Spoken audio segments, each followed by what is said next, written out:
লিবিয়ার প্রাক্তন নেতা মুয়াম্মার গাদ্দাফির প্রভাবশালী পুত্র সাইফ আল ইসলাম গাদ্দাফি নিহত হয়েছেন।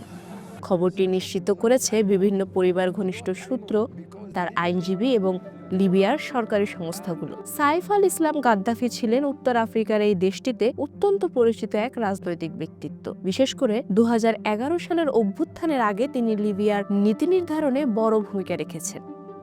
তাদের পরিবার ও আইনজীবী জানিয়েছেন, গত 3 ফেব্রুয়ারি রাতে পশ্চিম লিবিয়ার জিনতান শহরে গুলিবিদ্ধ হন সাইফ। ফরেনসিক পরীক্ষা ও কর্মকর্তাদের প্রাথমিক তদন্তে নিশ্চিত হয়েছে গুলির কারণেই তার মৃত্যু হয়েছে।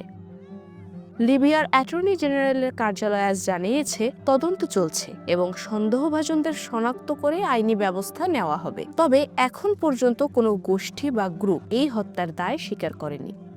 সাইফ আল ইসলাম 2011 সালের গাদ্দাফি শাসনের পতনের সময় বিপ্লবের বিরুদ্ধে ভূমিকা রাখার দায়ে 2015 সালে এক লিবিয়ান আদালত তাকে মৃত্যুদণ্ড দেয়। আন্তর্জাতিক অপরাধ আদালতেও তার বিরুদ্ধে মানবতা বিরোধী অপরাধের মামলা রয়েছে।